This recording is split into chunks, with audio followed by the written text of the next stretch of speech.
empirisme ya. Rasionalisme sudah, empirisme sudah, terus sekarang masuk ke perpaduan antara rasionalisme dan empirisme. Jadi kita sudah lihat ya rasionalisme,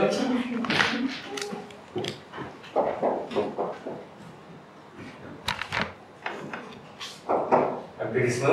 Nah, ada orang yang memadukan itu. Jadi ada orang yang memadukan di kemudian hari di abad ke-18, namanya Immanuel Kant.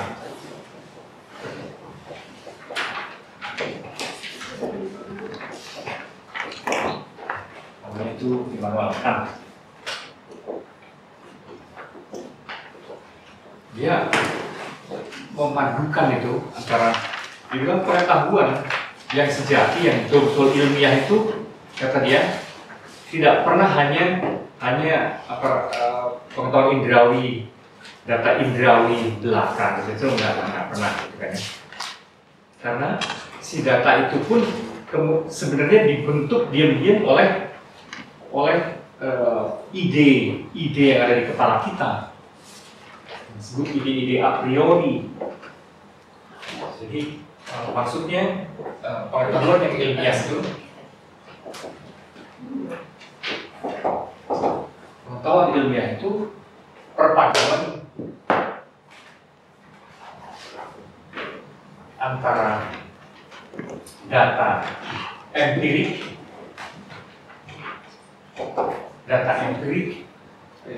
kemudian dibentuk oleh data empirik, dibentuk oleh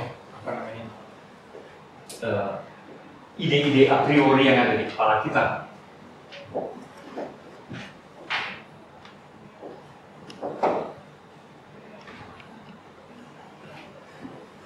Pada subjek.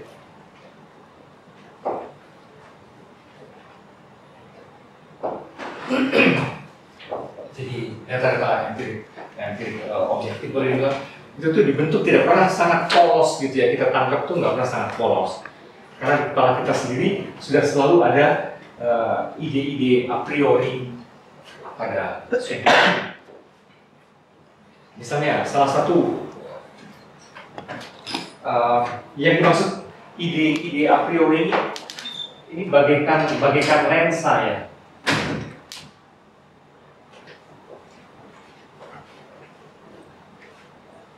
Jadi kita tuh kalau menangkap realitas itu nggak pernah begitu polosnya dan netral, tuh nggak pernah kalau dibayangkan di mana. Nggak pernah. Ya, kita selalu menggunakan lensa, itu lensa berwarna itu kalau analoginya. Apa maksudnya? Contohnya ide a priori ini adalah misalnya lensa ruang dan waktu. Ide atau dia sebut kategori ya. Misalnya ruang dan waktu. Ide atau kategori misalnya ruang dan waktu. Kalau saya sekarang pencerapan saya menangkap atau menangkap sangkir ini gitu kan ya. Itu tidak pernah sangkir yang melayang dan abstrak gitu kan ya, nggak pernah. Sangkir yang berada di sini dalam ruang tertutup di atas meja sini dan dalam waktu sekarang ini jam berapa persisnya begitu. Tapi ruang dan waktu itu ada di kepala kita sebenarnya. Ruang dan waktu itu bagaimanapun itu kayak lensa. Tanpa itu kita tidak bisa memahami realitas. Gitu ya. Jadi lensa ruang dan waktu itu sudah satu cetakan tertentu di kepala. Terus banyak lagi kategori yang dia diajarkan sebenarnya, banyak sekali. Saya kira kita tidak perlu sampai ke detail. Tapi antara lain misalnya gini, kategori sebab akibat misalnya gitu kan ya. Nah misalnya kita mendengarkan bunyi barusan, ketek gitu ya. Itu kita langsung menangkapnya sebagai bunyi itu akibat kertas yang disebabkan oleh kertas yang dibuka dan segala macam oleh orang tertentu. Nah itu kategori sebab akibat itu di kepala kita itu. Gitu. Jadi ruang dan waktu, sebab akibat, dan sebagainya. Gitu. Banyak sebetulnya antaranya.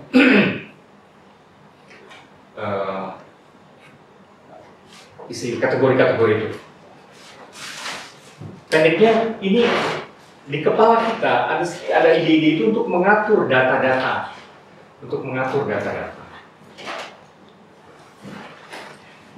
Bahkan pada tingkat yang paling dalam, pada tingkat yang lebih dalam gitu ya.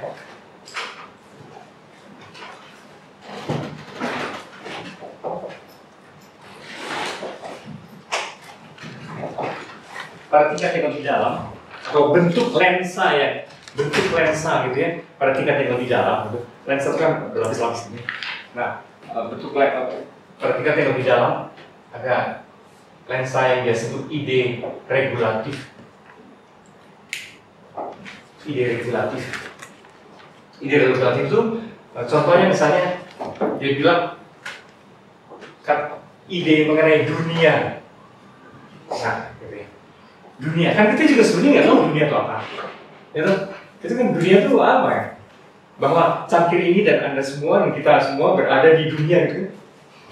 Dunia itu apa gitu kan, bukan bumi dalam arti gitu. Ada sebuah dunia, totalitas. Itu kan ada di kepala kita dunia itu.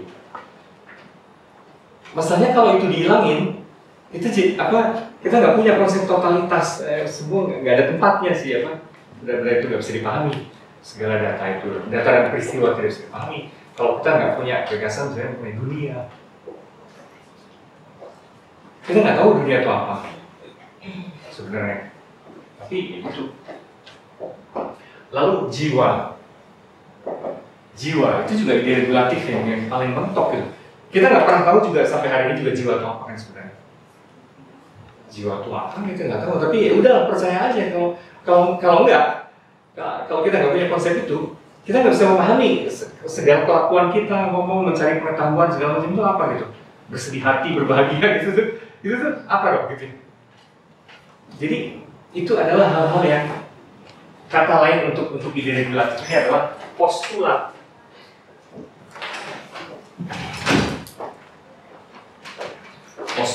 Jadi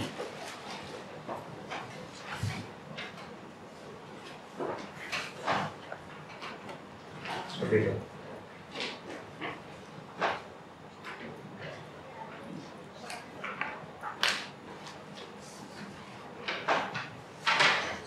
Ya, itu beberapa contoh saja karena kita tidak masuk ke detail.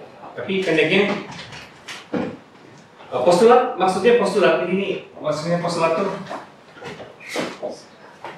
ada postulat adalah ide-ide tertentu yang harus kita percaya, harus kita terima aja. Dan karena tidak bisa dibuktikan juga, misalnya susah sekali dibuktikan.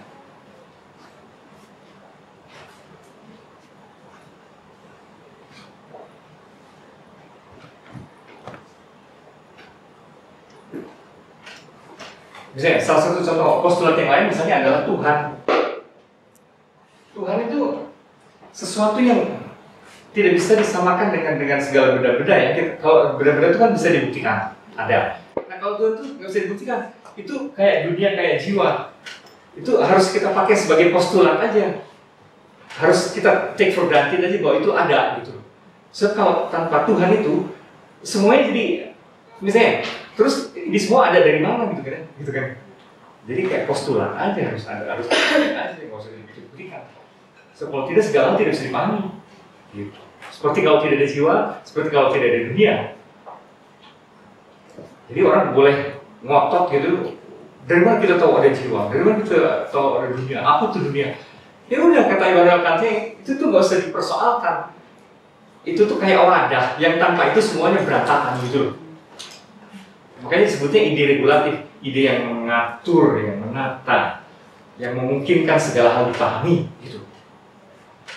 Dan itu semua ada di kepala kita, ide-ide ada dalam otak kita. Dan semua data itu dibentuk dan ditata, dimungkinkan ditata karena ada itu. Pada tingkat yang lebih permukaan ada kategori, ruang waktu dan sebagainya. Pada tingkat yang paling dalam ada ide postulat. Jadi tidak seperti yang dibayangkan kaum empirik itu seakan-akan ini tuh netral, kosong gitu kan, terus data langsung kita serap gitu. Enggak, dibentuk oleh kita. Jadi ada unsur rasionalnya, ada unsur subjeknya, ada unsur objeknya, perpaduan antara itu. Sejak Immanuel Kant, sebetulnya sudah mulai ada benih-benih kesulitan kita memahami objektif itu apa gitu kan ya, jadinya. Karena semuanya dibentuk oleh kita kan. Tidak pernah betul-betul objektif murni gitu. Kelak itu akan berkembang lagi di dalam problem, dalam situasi postmodern kan, dan menjadi lebih radikal gitu. Tapi ini salah satu benih dari kesulitan mengenai apa namanya anggapan tentang objektif murni di dalam dunia sains. Karena sains selama sekali kekeh gitu ya menganggap ada objektif murni gitu kan, nggak ada sebenarnya. Immanuel Kant. Ya, ini suatu tahapan baru dengan demikian di dalam perenungan mengenai ilmiah, tidak ilmiah itu apa gitu ya. Nah, terus satu hal lagi masih omongan dari Immanuel Kant. Yang berikutnya masih dari Immanuel Kant, yang saya kira juga penting, yaitu kita tuh bisa sih menemukan tingkat kepastian tertentu, kurang lebih objektif dalam arti bisa dicek beramai-ramai gitu ya, sejauh itu menyangkut fenomena, artinya medan indrawi yang tangkap. Itu bisa. Jadi misalnya, bagaimana kita mesti meragukan bahwa ada gedung sate di kota yang bernama Bandung, atau di Bandung itu ada sesuatu yang bernama gedung sate. Di Paris itu ada menara yang disebut Eiffel. Saya kira gampang sekali, pada tingkat itu ada kepastian. Kepastian itu bisa dicek. Jadi sejauh tingkat fenomena, artinya fenomena indrawi, jadi pengetahuan ilmiah itu dimungkinkan sebatas wilayah fenomena, artinya indrawi. Itu ilmiah fenomena, karena dia mau mengatakan sesuatu dengan ini. Ya, jadi pengetahuan ilmiah itu medannya adalah medan fenomena. Dari situ, oke lah, kita bisa menemukan semacam objektivitas, semacam kepastian apa gitu. Tapi kalau lebih dalam dari fenomena, yaitu wilayah noumena,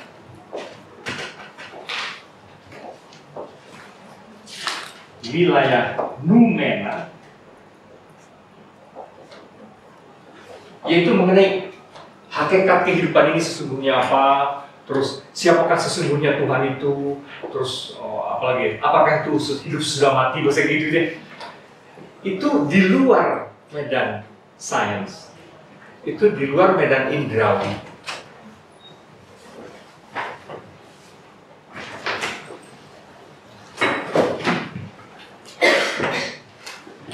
Jadi sejauh menyangkut wilayah esensi-esensi, hakikat-hakikat gitu yang lebih dalam, itu tuh di luar kewenangan dari ranah sains. Sains nggak bisa. Gitu ya. Atau sebaliknya, ilmu yang berbicara mengenai itu, yaitu filsafat, sekarang dibalik. Ilmu yang bicara mengenai wilayah noumena, soal inti-inti segala macam itu, inti hidup segala macam itu, tidak akan pernah ilmiah. Menurut dia gitu ya. Itu akan ilmu haram, jadi ya itu akan susah didebat, akan susah dibuktikan gitu kan. Pendeknya dunia metafisika itu sulit sekali untuk mengandung kepastian alasan, itu susah sekali, karena dia medannya atau medan noumena itu yang kita nggak tahu apa itu sebenarnya. Sulit sekali diperdebatkan gitu ya, sulit sekali dicek, itu spekulatif. Jadi filsafat, metafisika dan segala macam itu yang menggarap wilayah noumena itu, inti-inti, hakikat-hakikat, esensi dan sebagainya itu tidak ilmiah, itu bukan pengetahuan ilmiah. Akan tetapi perlu Gitu. Itu tidak pernah ilmiah, tapi perlu. Tapi perlu untuk hidup. Misalnya orang membutuhkan kayak peta gitu kayak.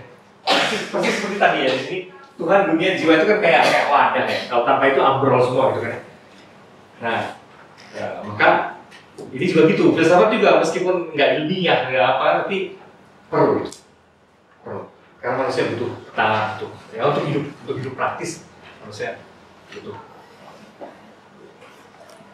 Kata kuncinya untuk mengatur kehidupan dia regulatif ya. Regulatif.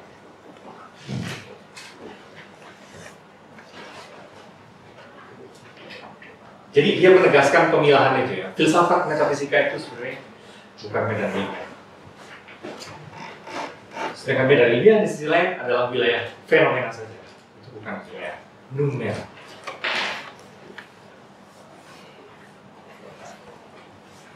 Kan ini adalah filsuf, saya kira filsuf terbesar di abad ke-18 ya. Ya, menegaskan wilayah sains, kemungkinan dan terutama memadukan itu ya, memadukan persepsi empirik dengan unsur-unsur a priori dan rasional. Baik itu Immanuel Kant, dia ikut membentuk etos keilmiahan ya, secara luar biasa. Tapi ada orang-orang lain lagi yang juga membentuk etos. Sekarang kita bergerak ke yang orang yang berikutnya adalah Francis Bacon.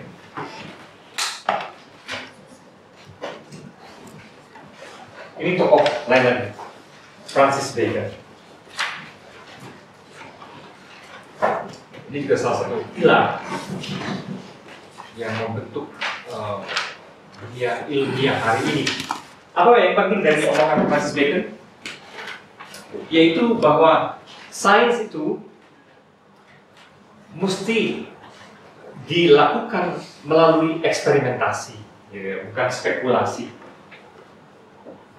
Sains itu harus melakukan eksperimentasi.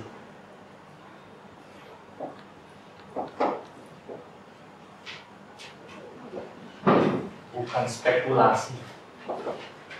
Ala filsafat atau apa gitu ya. Kalau filsafat itu kan spekulasi, ngarang-ngarang, pikir. Kalau sains kebetulan itu harus pakai percobaan dan bisa diulang, percobaan itu harus setiap kali diulang gitu, dan didemonstrasikan. Maka harus istilahnya sains yang benar itu harus melalui eksperimentasi. Nah, hal kedua dari Francis Bacon juga yang penting adalah bahwa seorang saintis itu harus sangat kritis dalam rangka supaya objektif gitu ya. Dia harus sangat kritis terhadap berbagai bahaya berhala. Harus waspada gitu ya terhadap yang dia sebut idolatri ya. Idolatry, pemberhalaan. Ini lucu. Dalam bahasa Latin, dia menyebut ada beberapa bahaya yang mesti ini sudah minggu lalu belum ya? Belum. Oke. Dia menyebut bahaya yang salah satu yang mesti diwaspadai adalah idola specus. Idola specus. Artinya berhala, idola specus itu berhala gua, cave. Apa maksudnya? Maksudnya adalah begini. Kalau kita pakai analogi dari Plato, ada cerita ada orang-orang yang diikat di dinding gua gitu kan ya, kayak di penjara gitu. Ada beberapa orang di situ. Nah di belakangnya ada api. Nah orang-orang ini bisa berdebat, kan terus ada bayangan memantul di dinding gara-gara ada api itu. Mereka berdebat, ini bayangannya apa coba? Ini kayaknya binatang, ini kayaknya orang, ini kayaknya apa gitu. Mereka saling bersikukuh dengan itu. Padahal ketika salah seorang mulai bisa melihat ke belakang, ternyata itu misalnya cuma kayu. Cuma karena kena api dan kena angin gitu sih, jadi kayak goyang-goyang. Lebih jauh lagi, kalau dia boleh keluar dari gua, dia akan melihat realitas yang sesungguhnya. Cuman biasanya kalau dia melihat kebenaran yang sesungguhnya itu silau, karena matahari gitu ya. Nah itu analogi gaya waktu. Tapi yang penting adalah bahwa si orang-orang yang di penjara itu tadinya, yang diikat itu bersikukuh dengan imajinya sendiri gitu kan ya. Menurut saya itu orang, kata dia, menurut saya itu binatang dan seterusnya. Sebelum melihat yang sesungguhnya. Nah, idola spekus, idola gua itu maksudnya adalah hati-hati bahwa seringkali temuan-temuan yang kita dapatkan dari penelitian kita ternyata adalah proyeksi ambisi kita sendiri, proyeksi prasangka kita sendiri. Jadi tidak objektif. Itu udah setengah mati sebenarnya.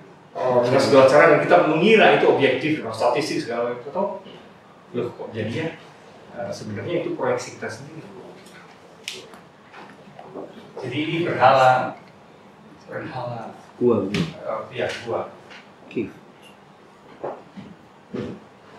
proyeksi pikiran kita sendiri.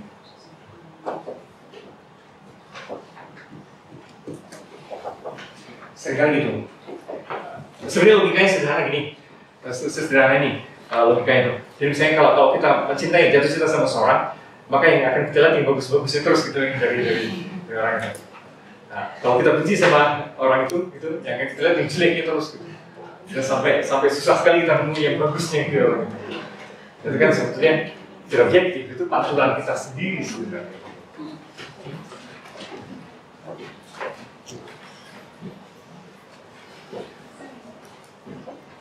Yang berikutnya adalah idola sedikit lebih lebar dari ini, tapi kira-kira langgamnya sama, langgamnya idola tribus, tribe atau tribe bahasa Inggris suku, kelompok etnik. Idola tribus adalah berhala kelompok yang biasa kita sebut dalam istilah yang lain adalah etnosentrisme ya, etnosentrisme. Misalnya dalam dunia barat, dulu tuh dunia barat tuh agresif sekali meneliti segala kebudayaan lain di luar barat segala macam.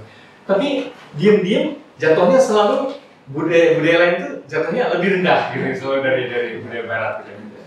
Peradaban harusnya gini-gini dan kalau dipakai kriteria itu jatuhnya peradaban barat selalu paling tinggi gitu ya. Nah itu tuh tidak disadari barangkali, tapi gimana itu gitu. Bias kelompok ya, artinya kepentingan kelompok itu entah gimana ikutan aja gitu ya. Dan itu idola tribus. Jadi kita mesti mewaspadai juga bahaya atau berhala kelompok, berhala kepentingan kelompok atau bias dari kelompok.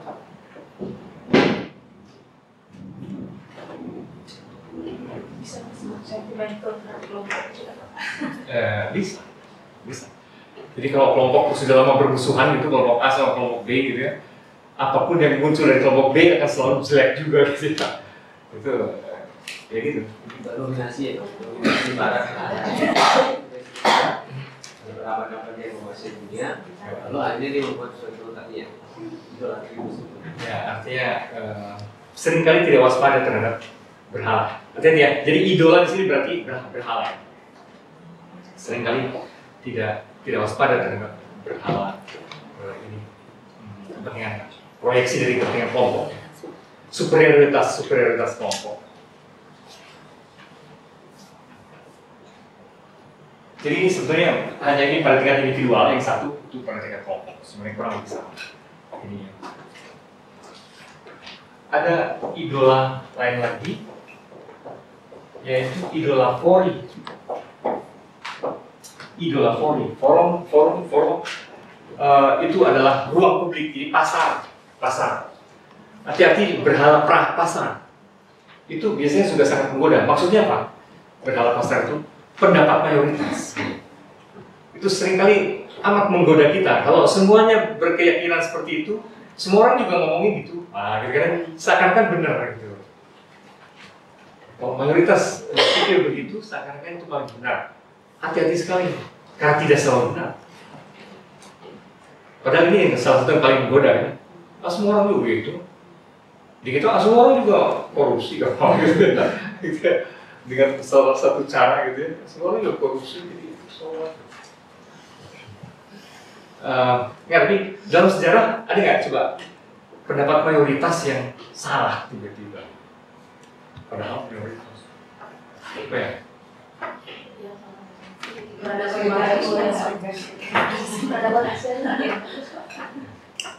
Iya kan? Dia 13 PKI. Iya, dia terus. Kebohongan publik. Ini sebenarnya bukan data akhir menunjukkan ternyata bahwa sebetulnya itu bukan begitu. Ya, ini salah satu contohnya. Padahal kita semua udah percaya gitu kan ya. Kita semua udah percaya betapa jahatnya orang ini. Kalau ini laki-laki selalu lebih baik dari wanita itu gimana itu maksudnya?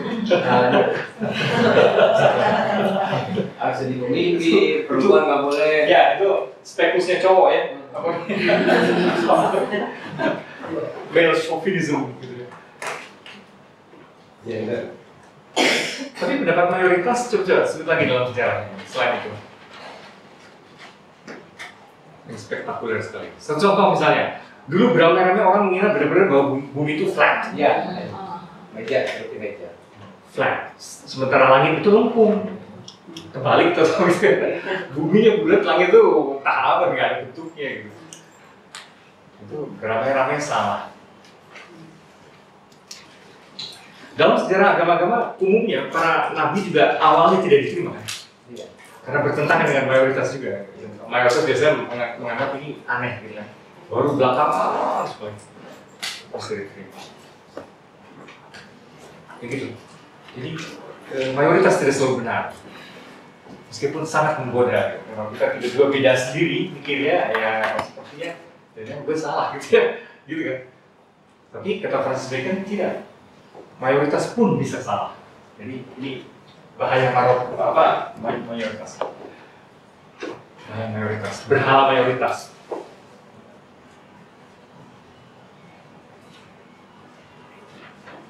Yang terakhir kata dia adalah idola. Wah, ini dalam dunia akademia ya. Idola teatri. Teatri. Idola teater panggung. Jangan terlalu percaya bahkan ketika orang-orang yang sedang kita ini itu adalah orang yang dianggap besar di dunia akademis misalnya di panggung akademis. Jangan terlalu coba percaya, mereka pun bisa ngaco gitu. Gitu maksudnya. Kalau dalam dunia seni siapa misalnya yang di panggung tokoh pemikir seni misalnya, siapa ya yang dianggap berotoritas dan sering diacu atau di bidang arsitektur? Bidang seni tadi ya? Not really. Ini memang semacam selebritis memang. Tapi maksudnya dalam dunia akademis, tokoh yang pandangannya mengenai seni terus-menerus diacu, gitu kan ya. Jadi dalam dunia akademis, kayak kalau dalam filsafat itu Aristoteles menolakkan. Nah, misalnya sekaliber itu. Bauhaus, oke, meskipun itu dikritikin ya. Ya kalau dalam dunia arsitektur ada Miss Van Gogh, ada Le Corbusier. Satu lagi ada Robert Venturi kalau misalnya Cosmo, misalnya kayak gitu-gitu. Nah itu adalah orang-orang di panggung akademis gitu kan, di teater akademis. Jangan terlalu silau juga sama mereka gitu. Jangan terlalu silau sama mereka bisa ngawur juga. Gitu. Idola teater. Saya kira ini semua masih sampai hari ini berlaku. Tapi yang khususnya ini, sebetulnya ini jadi agak paradoks loh dalam dunia akademis. Karena apa? Emang Anda nanti kalau bikin disertasi nggak boleh pakai referensi gitu, ya. Jadi lucu, dunia akademis tuh di satu pihak memang ini bener kan, ini korek dia. Tapi kan dunia akademis Kebayang nggak Anda bikin disertasi tanpa referensi itu gimana coba? Aneh kan? Sebenarnya kenapa harus pakai referensi ya? Padahal referensinya itu juga belum benar ya. Akan kritisi mungkin Pak. Kalau tanpa referensi kan kita nggak ada. Ya, satu lagi pijakan, satu lagi. Jangan kemudian jelas mengenai apa yang kita teliti, apa yang kita lakukan, jangan sampai mengulang gitu. Dengan yang perlu. Iya. Kalau perlu kita memperoleh teori baru atau inovasi lain. Idealnya gitu. Iya. Seringkali nama-nama itu justru dipakai dipajang gitu untuk mendukung gitu kan. Ya, ada begini. Itu penghormatan kita terhadap aspek akumulatif di dalam dunia sains ya. Bahwa kita tidak pernah mulai dari starting from scratch ya, dari nol gitu ya. Nggak pernah. Sains itu sudah selalu dimulai. Kalau kata Newton, saya berdiri di punggung gajah-gajah. Artinya ada pemikir-pemikir besar terdahulu kayak gitu. Dan gara-gara mereka saya melihat lebih jauh gitu. Apa namanya? Kira-kira semacam penghormatan terhadap para pemikir terdahulu yang apa namanya yang membantu kita melihat lebih kompleks hari-hari ini kan. Jadi kayak kerendahan hati di situ juga ada. Bahwa kita tidak pernah sungguh-sungguh mulai dari nol, betapapun jeniusnya kita gitu ya. Tapi memang ketiga itu, kalaupun kita kutip sebaiknya memang untuk dikritik atau apa ya, bisa tentu untuk digunakan untuk mendukung juga bisa. Tapi pendeknya sikap kita tetap harus kritis terhadap semua pendahulu. Ya, jadi ini memang seperti paradoks jadinya gitu kan. Karena justru dunia akademis mewajibkan referensi. Oke, ini Francis Bacon di garis bawahi lebih lanjut misalnya oleh Isaac Newton.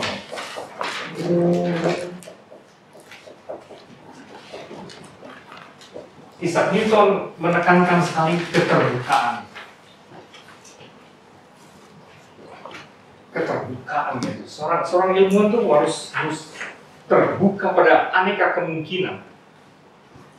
Yang paling muskil sekalipun, gitu kan, sebelum itu terbukti tidak mungkin. Jadi Isaac Newton sangat mirip, langgarnya sama dengan Sir Francis Bacon, tapi sisi lain dia bilang seorang ilmuwan itu harus memiliki keterbukaan pada kemungkinan apapun sebelum itu terbukti tak mungkin. Dia kasih contoh misalnya gini, seorang ilmuwan itu kalau melihat api di kepalanya harus ada semacam reserve, lihat kemungkinan bahwa api juga bisa membeku gitu. Pandangan umum semua api mana mungkin membeku ya, itu harus sebelum itu terbukti bahwa benar-benar tidak bisa, harus ada kemungkinan jangan api itu membeku. Terus misalnya air mengalir ke bawah, semua orang juga begitu. Enggak, harus ada kemungkinan bahwa air juga mengalir ke atas, gitu kan? Harus ada kemungkinan sebelum terbukti bahwa itu tidak mungkin. Air bisa mengalir ke atas nggak? Tanpa pompa, tanpa.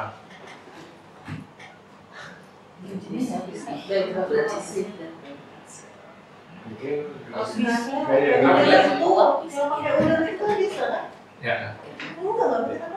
Tanpa tenaga ya, dia bisa. Tapi pohon-pohonan mengangkat air kan ke atas. Iya. Mengalir ke atas. Nah, kayak gitu yang ekstrim kayak gitu harus selalu ada kemungkinan, harus ada keterbukaan. Jadi seorang ilmuwan tidak boleh sangat dogmatis dalam arti itu.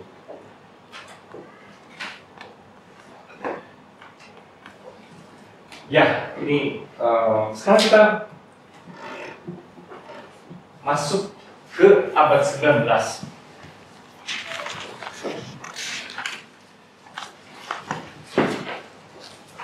Jadi ini memang berkaitan dengan pertanyaan UTS, tapi maksud saya Anda mengeksplorasi lebih jauh.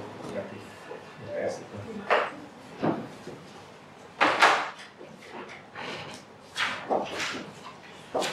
Ya, abad 19 itu abad yang apa? Kalau dalam dunia kultur dan seni disebutnya era apa ya? Abad 19-nya? Kalau abad 19 tadi Aufklärung atau Enlightenment atau Iluminasi. Kalau Revolusi industri 1889. era apa disebut? Apa ya? Yang ini era di mana orang sudah mulai sejak abad 16 ini berarti sudah hampir 300-an tahun memujar reason, rasionalitas. Mereka mulai jenuh atas pengen memberi tekanan pada perasaan dan imajinasi. Oh, orang gitu kemajuan di sini. Romantik. Ini adalah era romantik. Satu sisi. Kalau bilang ini ya, itu kultur dengan sains. Jadi sebenarnya, ya sekaligus ini adalah era para jenius ya. Karena konon belum pernah ada abad yang melahirkan begitu banyak jenius yang mengubah seluruh pola berpikir manusia. Sejak abad 19, cara berpikir manusia completely changed. Dan saya akan sebutkan beberapa yang membuatnya jadi begitu. Misalnya, Auguste Comte. Sebenarnya aslinya bapak sosiologi gitu ya. Bapak sosiologi itu cuman dia menjadi orang paling awal yang memberi tekanan pada positivisme, karakter sains ya, sampai sekarang ilmu positif disebutnya kan, artinya ilmu yang mengandung kepastian tertentu. Orang ini sebetulnya yang membawa positivisme, bukan positif negatif dalam arti baik, bagus dan jelek. Nah, dia tuh misalnya salah satu yang penting untuk dikenang adalah ketika dia bilang bahwa peradaban itu bergerak melalui 3 tahap. Tahap yang paling primitif adalah tahap teologis. Untuk dia itu tahap paling primitif adalah tahap teologis. Ketika segala hal dijelaskan selalu mengacu pada Tuhan gitu. Untuk dia itu paling sederhana ya. Sedikit-sedikit untuk menjelaskan ini karena kehendak Tuhan ya, karena mau Tuhan atau segitu itu level sebenarnya level paling sederhana gitu kalau itu. Sedikit yang agak lebih maju, tahap sedikit yang agak lebih maju adalah tahap metafisik, filosofis, metafisis. Kenapa lebih maju? Karena mulai menggunakan logika, ya, logika sendiri, logika konseptual, kayak gitu. Lumayan lah. Filosofis lumayan daripada teologis gitu. Kalau untuk dia itu. Tapi yang paling maju sebenarnya adalah era di mana semua dijelaskan berdasarkan sains dengan tingkat kepastian tinggi dan empirik. Jadi positif ilmiah, positif scientific. Ini adalah tingkat yang paling tinggi. Dia membayangkan kelak segala hal, tahayul apa, dalam kehidupan religius atau apapun, dalam kebudayaan akan tersingkap semuanya, kita bisa menjelaskan kata dia. Kita bisa menjelaskan semuanya secara ilmiah. Nah, pada tingkat ini sebenarnya nggak terlalu butuh lagi gitu ya, nggak terlalu perlu lagi di sebelah sini. Gitu. Itu skenario yang dia bayangkan gitu ya, bahwa kemodernan ini akan membawa kita pada itu. Ya tentu banyak orang yang tidak setuju. Tapi diam-diam dunia sains memang mengarah begini gitu ya. Kultur sains itu memang kayak gitu. Dan kita tahu abad 19 adalah klimaks kaum ateis kan. Hampir semua ilmuwan pada era ini mayoritasnya ateis. Di era itu seperti agak malu ya kalau ilmuwan itu seperti palsu ya kalau masih sedikit beragama, beriman kayak gitu. Embarrassing gitu kan. Ya, dihapus kok. Jadi ya, komentar Anda gimana? ini tuh bener nggak sih gitu, bahwa ini nanti akan hilang gitu. Agama, filsafat pun akan minggir, nggak terlalu inilah, nggak akan terlalu penting. Nah, sains semua akan menjelaskan. Gitu kan. Tapi mungkin juga Pak, barangkali ada wilayah-wilayah yang tidak bisa dijelaskan secara ini. Buat dia bukan tidak, tapi belum katakan Pak. dia ini optimis sekali ini. Era ini adalah puncak optimisme tentang kemajuan. Optimisme yang biasa disebut sebagai the myth of progress. The myth of progress.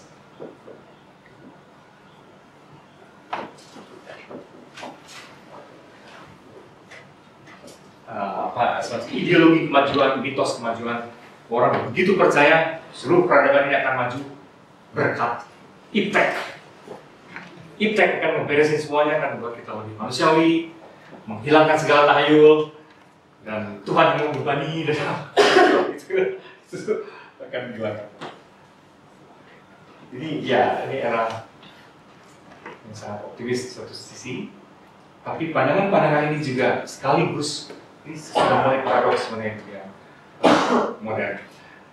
Oh, ada optimisme itu, tapi sekaligus pandangan-pandangan ini juga menggoncang masyarakat. Sehingga waktu itu era romantik dibayangi paradoks itu. Ada optimisme, ada kecemasan karena kok banyak hal yang dulu pasti menjadi tidak pasti juga, gitu ya. Dengan pandangan-pandangan aneh para pemikir yang brilian itu. Gimana? Ada komentar tentang tahapan peradaban ini? Setuju? Sepertinya menunjukkan bahwa ada gerakan dari mitos ke logos ya. Tetapi itu sendiri yang disebut optimisme itu sendiri jangan juga mitos sebenarnya. Ya, di kemudian hari di abad 20 dia akan dilihat oleh banyak orang juga bahwa sains adalah ternyata jenis mitos tersendiri. Nah, itu ideologi tersendiri. Dan sebenarnya ini kan versi dia. Bisa nggak kita membalik ini bahwa dia adalah yang paling primitif terus bisa gitu? Bisa kan? Kan kita juga bisa bilang sejauh pengetahuan ilmiah itu pengetahuan indrawi atau apa ini paling dangkal gitu kan? Bisa kan? Ini sedikit lebih canggih gitu ya, dan yang paling sublim gitu. Bisa kan? Untuk kaum Swiss mungkin dia melakukan proses proses dialog rohani dia dengan Tuhan. Begitu dalam semua agama ya, baik Katolik, Islam atau apa. Iya, lewat pengalaman rohani katanya, rohani journey, spiritual journey, dia akan menemukan tadi yang disebut pengetahuan paling tinggi. Nah, ya itu, kan kita bisa membalikkan itu juga. Sebenarnya tidak harus begini gitu ya, tidak harus begini. Nah ini bagian dari kewaspadaan terhadap pemberhalaan. Idola apa ya? Teatri. Selebritinya adalah Auguste Comte. Ada selebriti yang lain lagi yang juga menggoncang adalah Sigmund Freud. Sigmund Freud. Waktu itu Freud menggoncang, salah satu yang menggoncangkan karena lama sekali orang mengira kehebatan manusia itu sebetulnya terletak pada penalaran sadarnya, kesadaran rasionalnya gitu kan. Udah ratusan tahun sejak Renaissance, bahkan kalau itu sih sejak sebelum Masehi orang masih mengira begitu. Kesadaran rasional itulah yang menentukan, dan itulah kehebatan manusia. Tiba-tiba dia bilang, enggak juga. Kesadaran rasional itu sebetulnya ditentukan oleh bawah sadarnya yang sesungguhnya liar. Dan sebenarnya itu sifatnya seksual gitu. Nah, itu kan menggoncangkan waktu itu gitu. Jadi Freud ini menemukan unsur bawah sadar atau ketaksadarannya.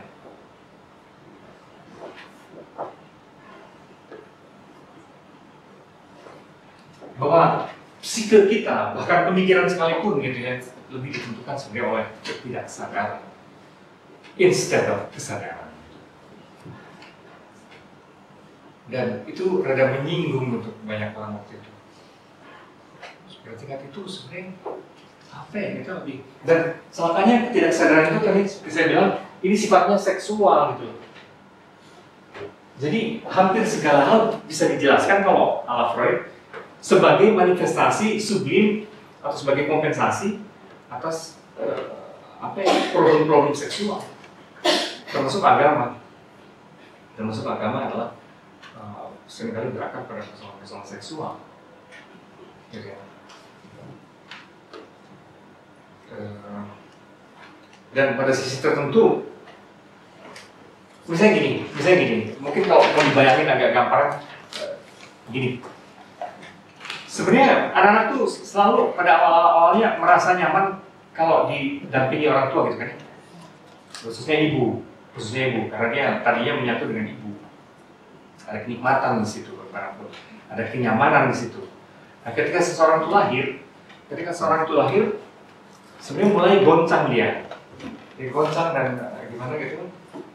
Pasti seperti kalau kita, saya kira ngalamin, kalau anak kita awal-awal masuk di TK atau playgroup gitu kan, itu kan mesti kita temenin dulu.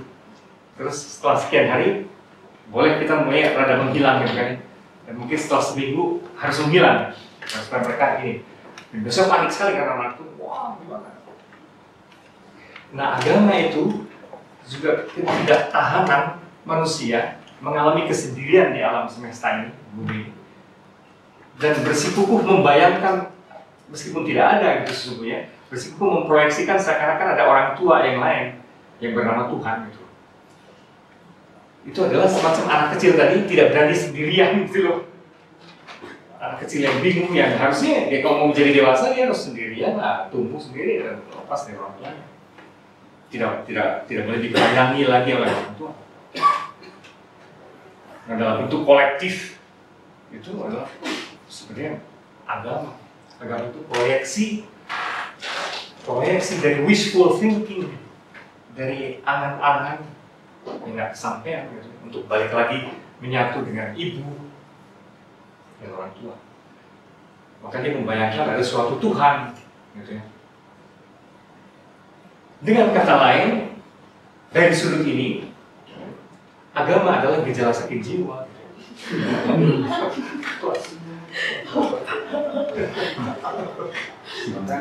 Kalau Marx Weber menyatakan bahwa agama itu candu. Agama itu gejala sakit jiwa. Untuk Freud. Tapi nanti disangkal oleh muridnya sendiri, Carl Gustav Jung, murid yang paling brilian dan paling dekat sama dia. Nah, Freud itu masalahnya dia nggak sekedar ngomong ya. Masalahnya banyak penyakit jiwa ketika ditelusuri oleh Freud itu sumbernya adalah konflik agama gitu. Konflik batin, dia salah kaitan dengan doa salah apalah seperti itu. Jadi empirik dia tidak spekulatif, dia berdasarkan pasien-pasiennya rata-rata menjadi sakit jiwa gara-gara agama. Nah, murid yang paling brilian yaitu Carl Gustav Jung juga dari praktik menemukan sebaliknya. Justru agama itu penyembuh orang-orang yang sakit jiwa gitu loh. Jadi lucu, itu situasinya seperti itu. Dua-duanya juga empirik, dua-duanya juga berdasarkan ini penelitian. Jadi, tapi maksud saya betapa orang ini menggemparkan gitu waktu itu, menggemparkan. Seakan-akan segala hal itu, bahkan kebudayaan segala macam itu adalah kompensasi, sublimasi dari naluri-naluri seksual.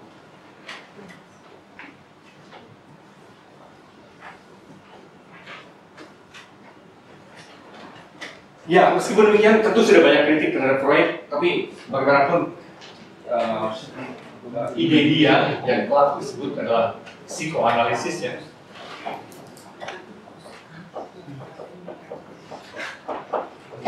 Psikoanalisis itu sempat sangat laku kan, sangat menentukan dunia akademis. Psikoanalisis.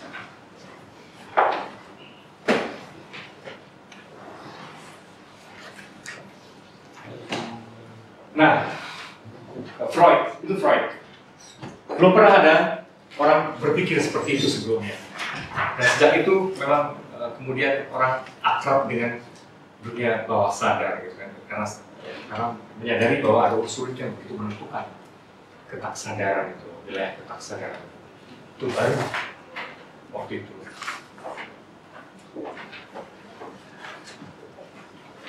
Yang berikutnya juga yang menghebohkan, mengguncang adalah Charles Darwin.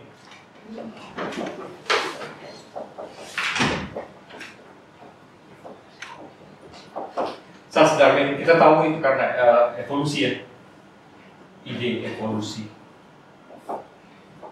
Ya, ini juga baru, sama. Jadi ini abad 19 itu muncul pemikir-pemikir yang revolusioner yang memang betul-betul total mengubah persepsi manusia dari realitas. Dulu, ya. Apakah dengan begitu pada saat Freud itu bagaimana sebetulnya dia pengaruhi terhadap sains? Apakah artinya sains juga sudah mulai bersedia membuka kemungkinan untuk berbicara dalam wilayah yang tadi menggunakan tadi? Ya, memang itu jadi ini kan sesudah Immanuel Kant gitu kan ya. Mau tidak mau sebenarnya otomatis sains itu semakin dalam, mau tidak mau juga semakin memasuki wilayah noumena gitu ya. Apapun kata Immanuel Kant gitu. Itu menjadi tidak penting karena otomatis sains makin lama makin mendalam, dan kalau makin dalam berarti makin memasuki wilayah yang sebetulnya di luar kewenangan sains sebetulnya pada tingkat striknya ya. Nah, tapi dengan Freud praktis ini lebih kacau lagi sebenarnya, karena wah ternyata sains dalam hal ini psikologi adalah sains gitu kan. Nah itu ternyata menemukan satu medan yang seperti wilayah noumena, tapi sebenarnya apa ya ini?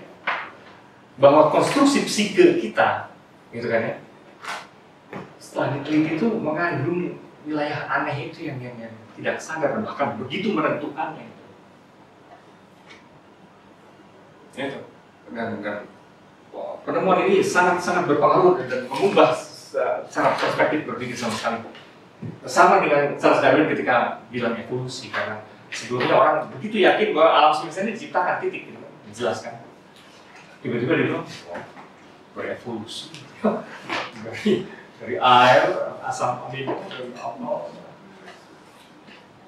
gang-gang dan seterusnya gitu kan ya, dari kehidupan tingkat terendah, terus kemudian bergerak kecebong itu melata, terus lama-lama merayap, sebagian terbang jadi burung, lama-lama yang di darat tadinya bungkuk, lama-lama bangun, wah jadilah manusia. Itu sesuatu yang gimana gitu. Dan pada detik itu kita nenek moyang manusia dengan kerat sama dalam arti berasal dari primata. Untuk primata yang sebagian ke monyet-monyet itu sebagian ke kita. Maka bedanya kita dengan simpanse kan cuma 1% DNA-nya, cuma 1%. Tapi itu misterius loh. Kenapa bedanya cuma 1% kok? Lantas dunia manusia wah sama sekali. Beda sama sekali nih. Itu bagian yang aneh sekali sebenarnya. Ya, ini menghebohkan dan tentu pada awalnya banyak sekali konflik hal ini karena membawa banyak kontroversi. Dan orang sekarang seringkali salah arah ya. Saya membaca buku-buku yang menghantam teori evolusi, tapi terus-menerus ngegebukin Darwin gitu kan ya. Padahal teori evolusi sebetulnya sudah diperbaiki, bolong-bolongnya selalu dirinci oleh begitu banyak orang lain yang sebenarnya canggih. Sedemikian sampai pada level sekarang, yaitu hampir nggak bisa ditolak sih, nggak bisa ditolak. Itu menolak itu sama dengan menolak kenyataan bahwa kita tumbuh gitu dari kecil. Gitu kan. Cuma ini skalanya berarti kan universe. Bagaimana kita menolak bahwa kita dulu bayi, cuman terus tumbuh? Mungkin sudah hampir tidak mungkin. Yang harus diubah adalah cara kita memandang misalnya agama, kitab suci dan segala macam itu. Ya, ini tadi menghebohkan memang. Belum lagi namanya Nietzsche dan sebagainya. Jadi saya kira kita tidak perlu memasuki wilayah itu. Terus itu orang yang menolak keberadaan Tuhan semuanya. Marx, ya, Karl Marx menentukan terutama dia menyeret problem-problemnya manusia ke wilayah ekonomi, gitu kan ya, bahwa akar dari banyak masalah dalam diri manusia sebenarnya adalah problem kasarnya problem perut, gitu kan ya, problem perut. Yang disebut pakai istilahnya itu infrastruktur. Sebenarnya kebudayaan, ide dan segala macam yang disebut suprastruktur itu sangat ditentukan oleh infrastruktur, yaitu situasi material, pangan, papan, dan seterusnya gitu.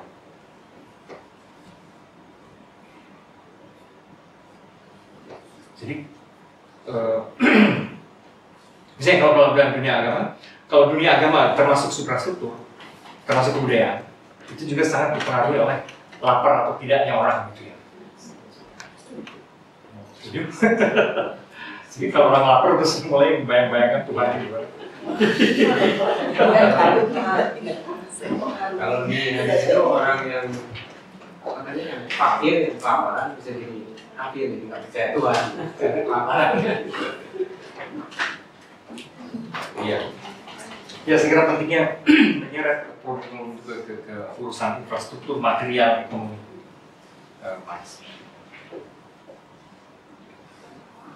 Oke, saya kira 19 cukup. Tapi pendeknya ini semua ada perubahan besar, ada optimisme, ada perubahan begitu fundamental dalam saya berpikir, ada optimisme yang sangat berlebihan. Tapi ternyata di abad ke-20, wah ini lebih latahnya jadi kerasa sekali gitu, karena di abad 20 orang mengalami disillusion.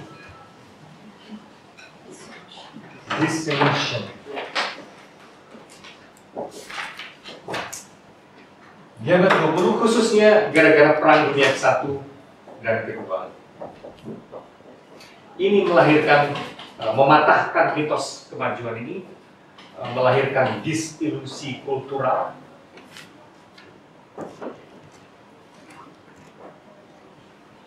Disilusi.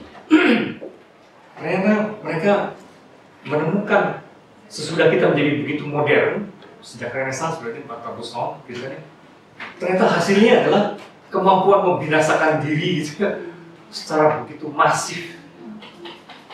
Jadi modern itu apa gitu? Ya, Hiroshima Nagasaki itu sesuatu yang mencengangkan karena itu bom atom, tapi juga perilaku Hitler yang membinasakan dengan seorang 6 juta ya, 6 juta orang itu. Pendeknya klimaks dari kemodernan ternyata kekerasan yang skalanya makin luas begitu, disilusinya. Orang dunia satu dan kedua ini melahirkan disilusi kultural. Jadi ini ilusi ya, mitos kemajuan ini ternyata. Kita tidak lebih beradab pendeknya, justru malah lebih biadab kayaknya. Nah ini disilusi kultural terus melahirkan apa ya, skeptisisme intelektual.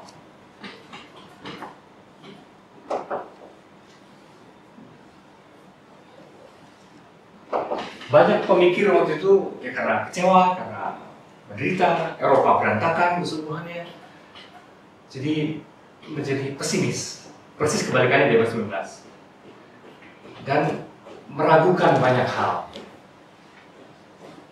Kalau dalam dunia seni, apa ya? Itu muncul dalam apa ya kemudian ya? Dalam dunia seni ada tampang dari pesimisme, dari skeptisisme.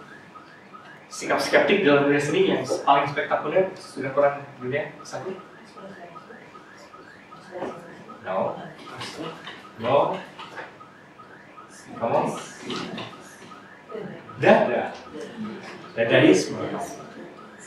Dadaisme itu tampang yang berolok-olok. Marcel Duchamp berolok-olok. Oh, seni yang canggih nih, tempat pipis gitu, urinal. Saya tanda tanganin. Sejauh saya tanda tanganin dia jadi keren. Itu ya berolok-olok. Dan dia menyebutnya, orang-orang dada ini kan menyebutnya mereka melakukan gerakan anti seni kan, anti art. Nah itu tampang dari skeptisisme intelektual kaum seniman. Bahwa seni yang adiluhung, yang sok karya maestro, segala macam masterpiece, segala macam itu menjadi bahan olok-olok. Kan dia juga melukis ini kan Mona Lisa-nya siapa? Mona Lisa-nya Da Vinci. Dikasih kumis kan sama dia? Dikasih kumis. Itu tampang dari skeptisisme intelektual waktu itu. Dalam dunia filsafat muncul, jadi ini Lowell gerakan dada, muncul dalam juga eksistensialisme. Eksistensialisme itu adalah para filsuf yang berfilsafat dengan gaya yang anti metafisikal. Jadi anti gaya baru sama sekali. Gaya baru sama sekali yang berbeda dengan corak filsafat metafisik sebelumnya gitu. Dulu filsafat sebelum itu kan abstrak. Misalnya bicara mengenai ada sebagai ada itu sendiri, misalnya begitu, ontologi yang rumit sekali gitu. Mereka tidak, mereka berfilsafat tentang remeh-temeh yang mengenai perasaan misalnya gitu. Bahwa kita selalu hidup itu sebenarnya kita rasa sebagai tidak ada artinya sama sekali, gitu kan. Kita tahu orang yang ada salah satu filsuf di situ namanya Albert Camus. Nah itu dibilang hidup itu absurd misalnya gitu kan. Hidup itu absurd. Artinya konyol, tidak ada artinya, tidak ada tujuannya. Itu apa namanya, hidup sejauh dijalani ya, itu yang dipersoalkan nanti diperkatakan oleh eksistensialisme. Bahwa sebenarnya hidup itu juga dibayangi ketakutan, kecemasan karena terus-menerus kita menuju mati ya, menuju kematian. Kayak itu tema-tema yang tidak dibahas sebenarnya oleh tradisi filsafat metafisik sebelumnya. Ini corak berfilsafat yang sama sekali baru yang sangat akrab dengan pengalaman yang biasa. Dipengaruhi oleh fenomenologi.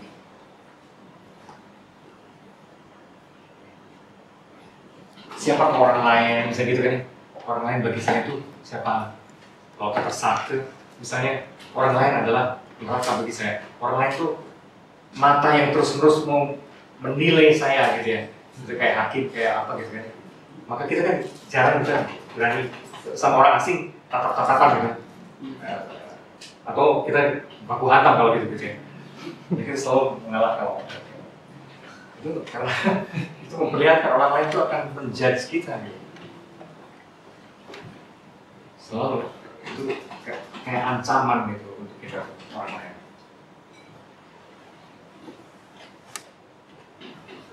Yang ngomong kayak gitu tuh Sartre ya. Sartre.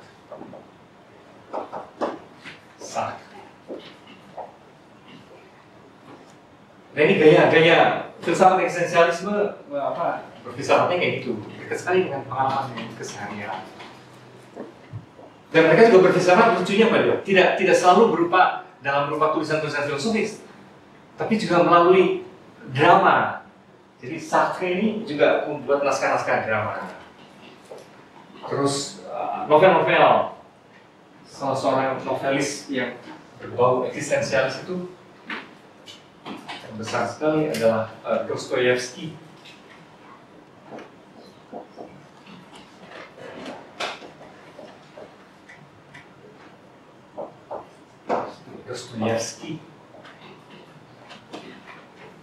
Novel-novelnya bernas sekali,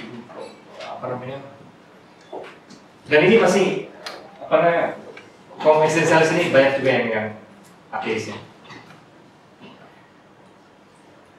Dostoyevsky, novel tebal-tebal. apa? Brothers Karamazov, terus The Idiot dan lain-lain. Terus ada juga yang berfilsafat melalui film, yaitu Ingmar Bergman, bapaknya Ingrid. Ingmar Bergman adalah bapaknya Ingrid Bergman. Jadi film-film dia ini filosofis sekali gitu ya. Kalau di Itali ada orang-orang seperti banyak. Di Itali ada banyak. Ada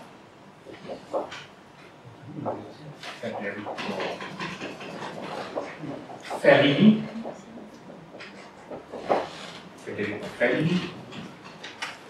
ada Pasolini. Ini adalah orang-orang yang, dan kalau kita nonton sekarang nggak ngerti sih gitu ya. Film-filmnya apa sih sebenarnya? Pasolini.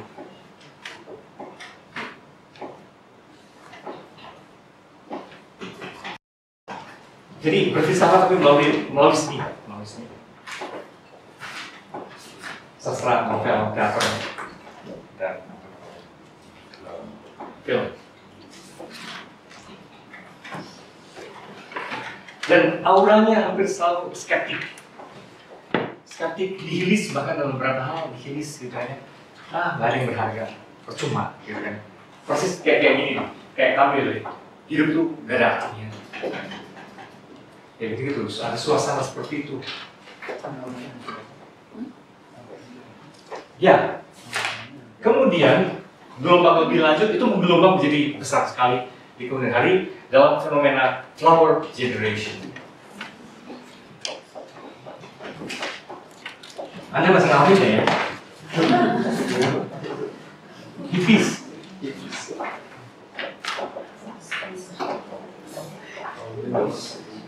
Hippies dengan kecenderungan hedonis, make love not war, dan apa namanya, ganja, LSD, marijuana,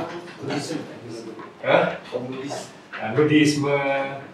Tapi mereka juga spiritual, kayak Beatles kan ke mana? Ke India gitu kan.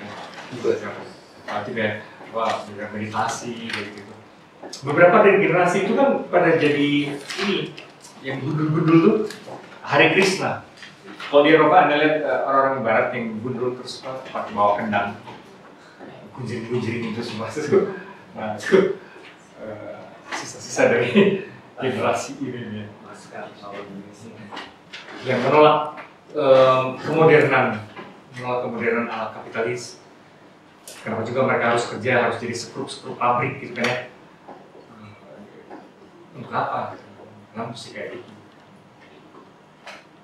Jadi mendingan ML kata mereka gitu ya.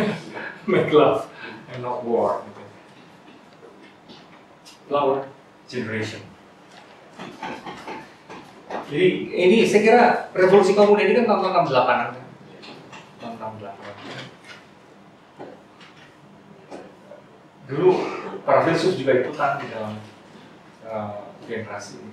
Sekarang masih ada sisanya. Kalau saya ketemu di apa namanya konferensi internasional filsafat, kalau ada para profesor yang rambutnya dikuncir itu, rambutnya panjang, gitu.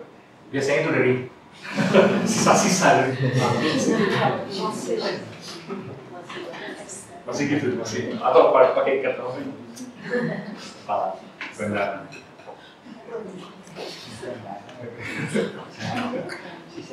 Tapi ngomongnya serius sekali ya, filsafat banget, cuma dia tampangnya gitu.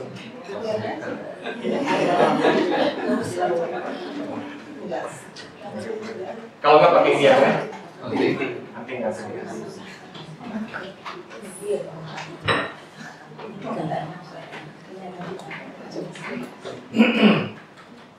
Ya, ini adalah cikal bakal yang kelak menjadi arus sangat besar yang disebut postmodern.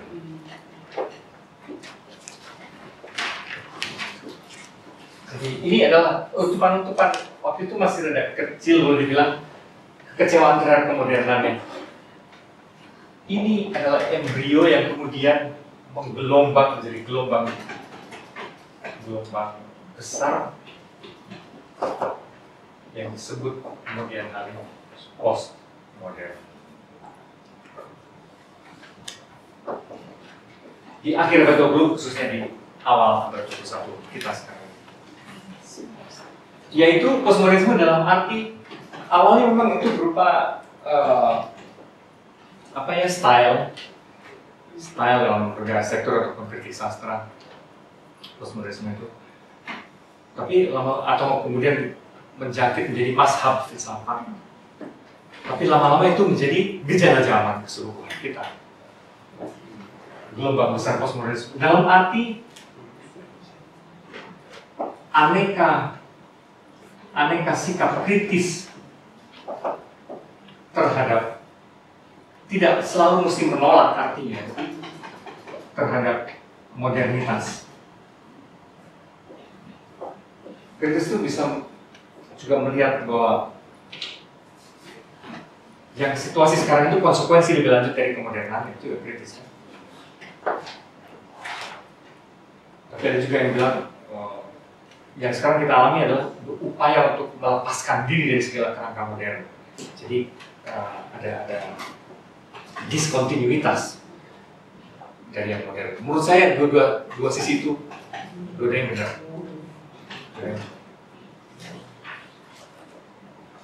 Jadi postmodernisme adalah aneka sikap kritis terhadap kemodernan. Bentuknya bisa apapun juga. Ini gejala zaman aja, persis seperti kata modern dulu. Modern dulu kan artinya juga awalnya apa sih modernus? Bukan. Modernus waktu itu.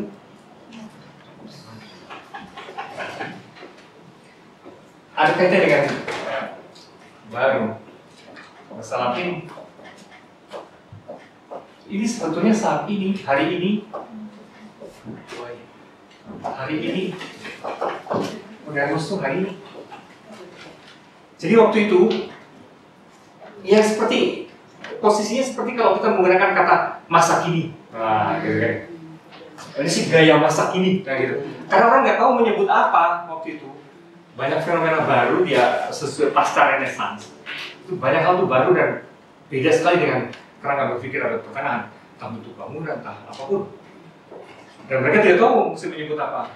Oh, inilah gaya masa kini, modernus. Perbedaannya dan kontemporer. Nah, sekarang kita pakai kata yang lain, yang kurang lebih artinya sama juga, gitu. Kontemporer. Kontemporer itu apa? Saat ini, masa kini, sama aja. Itu menunjukkan ketidaktahuan kita untuk menemukan istilah yang tepat, gitu, karena baru.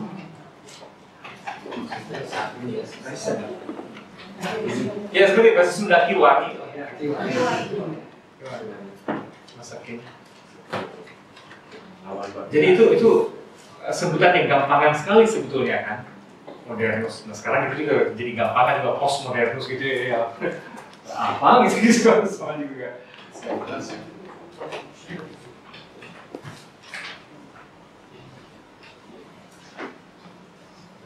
Nah, tapi tujuan saya dengan cerita ini adalah bahwa dalam situasi ini, situasi postmodern ini ditandai oleh banyak hal paradoks, termasuk dalam dunia sains.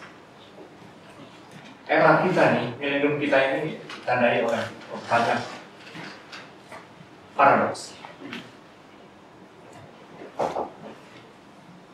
Banyak paradoks.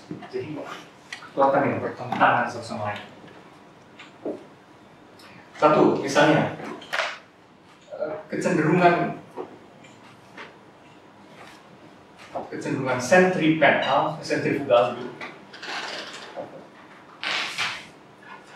sangat kuat. Apa itu sentrifugal? Keluar. Fugare dalam bahasa Latin, lari, lepas dari pusat, ya. keluar, pagar. Kecenderungan itu kuat sekali. Segala sekat sekarang ambruk, gitu kan? Sekat apapun, sekat kebudayaan ambruk, sekat kewargaan masyarakat ambruk. Orang sekarang bisa jadi warga negara manapun, gitu, dan tanpa peduli, gitu. Apalagi kalau dapat green card segala macam gitu kan, mereka bisa memilih sih mau tetap dari Indonesia atau bukan. Dan misalnya pernikahan percampuran antara etnik, antara apa gitu kan udah sekat itu ambruk. Jadi orang keluar dari sekat. Tapi pada saat yang sama menguat pula, hampir sama kuatnya kekuatan sentripetal, justru yang memusat kembali ke dalam.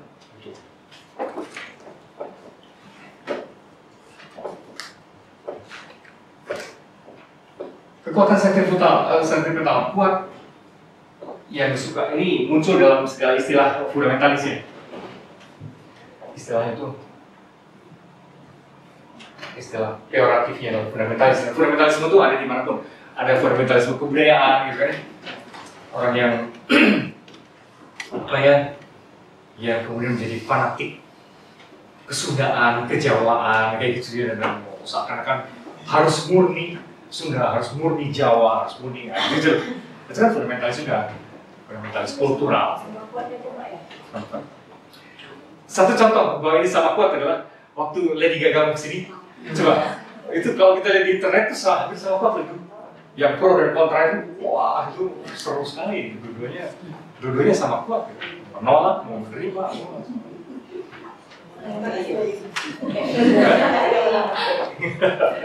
sama juga. Tapi kan lama yang dibilang kalau orang Islam menjadi kosmopolitan setelah kejenuhan itu akhirnya mereka balik kepada tradisi. Sudah kayak jiwa gitu mencari. Orang tuh biasanya kesini ke tradisionalisme lebih karena ketidakpastian gitu ya. Tidak tahan pada ketidakpastian. Tidak aman gitu ya. Insecure gitu ya dalam semua campur-campur apa sih gitu ya. Murni dong, wah gitu jadinya tuh. Balik lagi ke pemurnian, ke tradisi lah apa sih. Di Jawa Barat nih, mereka ada orientasi menggali budaya Sunda Pak. Sampai saya kalau negur Assalamualaikum, yang Assalamualaikum, kamu kan orang Sunda. Sampurasun tuh. Jadi dia nolak. Jadi dia mulai naik, bahkan sampai punya keyakinan Atlantis itu sebagai adanya di Sunda. Ya,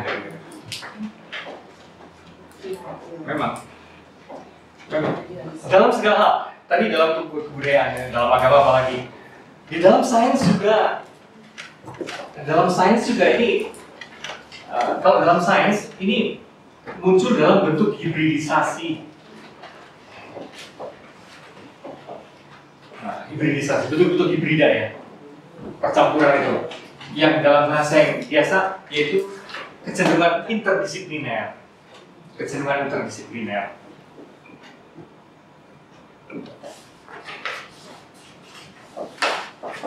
Interdisipliner. Sekarang semua campur, ya Pak. Karena objek-objek penelitian menuntut pencampuran. Dunia seni misalnya dengan dunia arsitektur sekarang makin berasa sesuatu itu.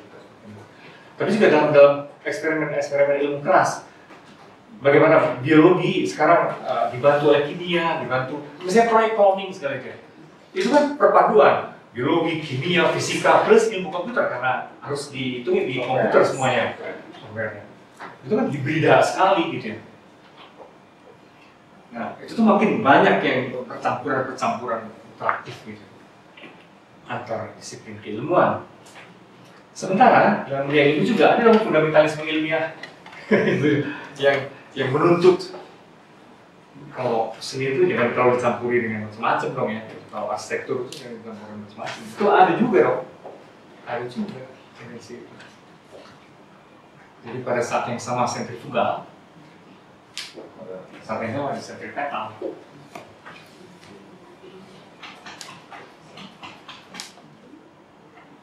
Ya, misalnya satu contoh sekarang tuh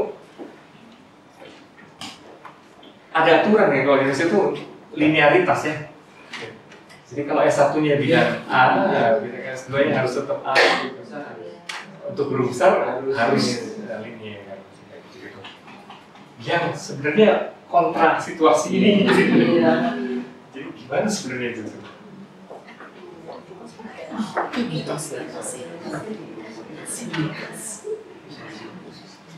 Jadi jalur ekspertis ya, jalur ekspertis itu orang dibayangkan betul-betul ahli hanya kalau lulus, gitu kan ya. Kalau nyambung terus tunggal. Padahal sekarang tuh gimana ya? Kan ada banyak orang yang studinya S1-nya apa terus menjadi ahli di S2-nya apa gitu kan ya? Ekstrim ya, ada kawan saya yang justru tadinya studi kedokteran, sekarang jadi ahli komunikasi gitu. Pasti seperti institut teknik sipil kerjanya di bank gitu kan ya? Kayak gitu-gitu.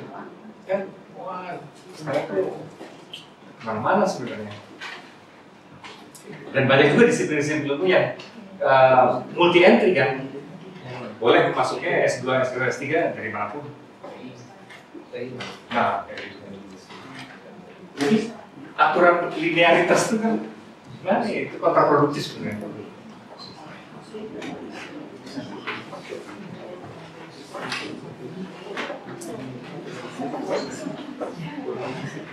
Linearitas.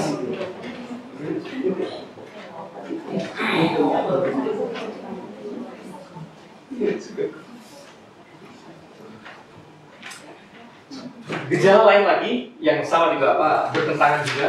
Ini karakter lain dari situasi postmodern adalah dari suasana ortodoksi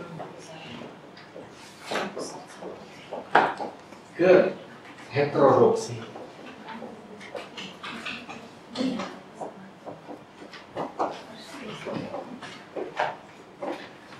Ortodoksi, dulu orang ortodoksi itu memegang satu ajaran yang benar, gitu kan ya. Oh, ada satu ajaran yang benar dalam segala sesuatu. Dalam agama ada, tapi juga dalam sains. Ini mirip yang linear tadi ya. Dalam kemudian juga itu, misalnya Kasundaan itu hanya satu, tidak mungkin macam-macam versi Kasundaan, gitu kan ya.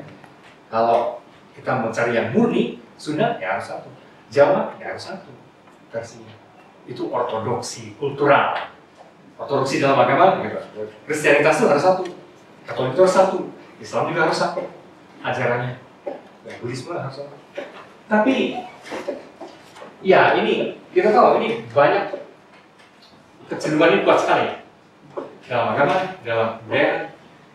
Tapi kan mesti berhadapan dengan ini sekarang, bahwa hampir dalam segala bidang selalu banyak tafsir, multi tafsir. Apakah artinya menjadi Katolik, apakah menjadi Islam, apakah menjadi orang Jawa, menjadi Sunda, selalu banyak versi. Sekarang ini, karena orang mungkin pinter juga gitu. Kalau Sunda itu versi apa ya? Misalnya, Sunda mana? Sunda Cianjur? Sunda Priangan, Sunda Banten lain. Kemudian Pantura, nanti utara Jawa, Sundanya lain-lain. Dengan pada selatan, saya tengah itu ya. Beda cara berpikir tentang Sunda ini. Klaim kemurnian kan juga beda. Ya. Tentang sentrifugal. Kemudian penggunaannya suatu saat di situ kita akan memperlakukan seperti apa. Pertama itu, kemudian yang kedua kan kalau kita juga punya sesuatu yang spesifik. Jadi kita tahu banyak tentang sedikit hal ahli. Jadi gimana kira-kira? Ya sih juga nggak tahu di masa depannya tuh spesifik keahlian spesifik ini bakal jadi gimana ya? Kalau dalam bayangan saya, atau ada yang berpikir nggak? Karena sebenarnya kita sama-sama tidak tahu ya. Kedepannya ini bagaimana dalam situasi hibrid ini? Apakah kemudian yang spesialis-spesialis itu benar-benar hilang? Ya, akan sulit kalau namanya satu hal yang membutuhkan spesifikasi tertentu. Karena semua orang tahu sedikit tentang banyak hal. Kita sering tahu banyak tentang sedikit hal yang spesifik. Kan di barat masih seperti itu. Ya. Gimana?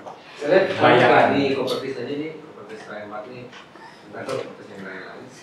Nah, kecenderungan, maksud ini dari Diki, ada kecenderungan katanya kenapa linearitas? Mereka menuntut orang S3 atau guru besar itu betul-betul mumpuni. Tadi profesional ya, lebih profesional.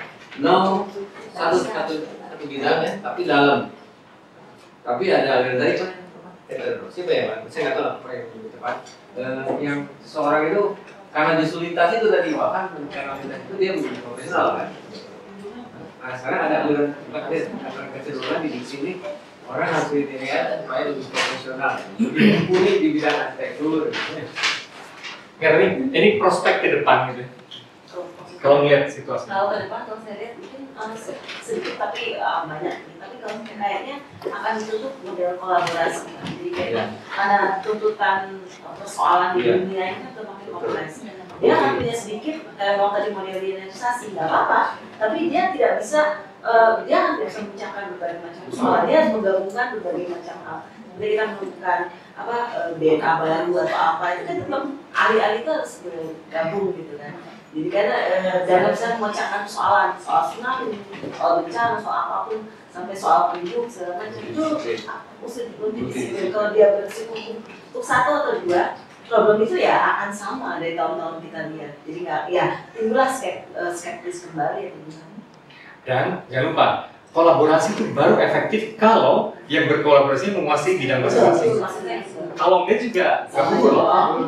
Boleh sendiri tapi harus sedikit ya. Saya senang Pak diajar sama Pak Bambang. Suatu saat kok sangat terbuka, sangat lebar gitu, mungkin sudah jadi tidak menarik lagi.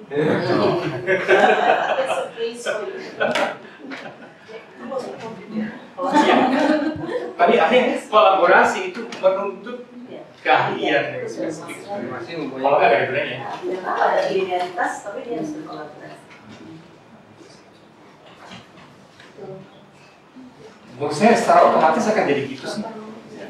Artinya akan tetap ada, tetap spesialis, tapi wilayah kerjasamanya. Ketika ada masalah kehidupan, apa membangun kota, apa proyek-proyek kemanusiaan, mungkin mereka harus bersatu, menyelesaikan masalah bangunannya, mungkin ada proposal ininya, kemudian sosiolog, bagaimana seperti Batam Pak. Batam itu secara fisik sukses Pak, tapi ternyata saya mendapat masukan bahwa di sana banyak masalah sosial. Jadi sosiolog nggak masuk di situ dalam pengembangan kota Batam. Sama dengan China. China juga gitu. Secara fisik ekonomi gila-gila ya. Booming Pak. Kalau secara psikis dan sosial berantakan. Baik, sama. Oke, kita lanjutkan lagi minggu depan.